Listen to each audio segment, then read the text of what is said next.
Mana sizni kompyuteringizga Nvidia boru, to'g'rimi? Kontrol paneliga kirasiz. Kirganingizdan keyin mana ranglari. Mana pastdagi mana shuni 100 qo'yasiz, bo'ldi. Qichiq rang bo'ladi. Mana bitta change resolution mashalani to'g'rilab qo'yishingiz kerak. Keyin mana bittan keskin to'g'rilaysiz, belgilab, mana buni oxiriga tushirib qo'yasiz. Bordi. Xo'p, mana buni bunga o'tkazasiz. Bu yoqdan keyin mana bilan to'g'rilab chiqishingiz kerak bo'ladi. Hozir pauza qo'ysangiz bo'ladi. Chiqib shular keyin. Bularga teginmaganman. Mana buni to'g'rilab qo'yasiz, full screen o'tkazib o'kib bosaverasiz, keyin Cho bo'ldi. O'yinga kirishingizdan oldin nastroyga qo'yasiz.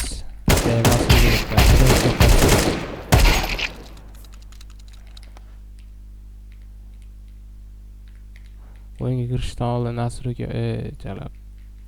O'sha triumfga qo'yasiz, qaysidir kartaga kirib, bu ham ancha kayfroq ustunlik beradi.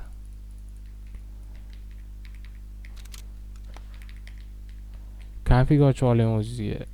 O'sha konfig har doim ochib qo'yib olsangiz normallik bo'ladi. Keyin Unix bormi? Berserk o'sha menga beruvdi. Mana bu narsani beruvdi. Qaniydi? Mana shu narsani yozib olsangiz, o'qlancha normallik tegadi. To'g'ri, mana bittan bu yo'q. Shular o'zi ham normallik tegadi. 320 bilan bo'lishi mumkin emas-da sizda. Normallik.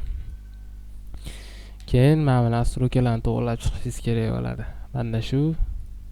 Keyin mana bu o'chiq 350 fps. Bu yoqda bularni to'g'rilab olganman. Mana shu nastroyka.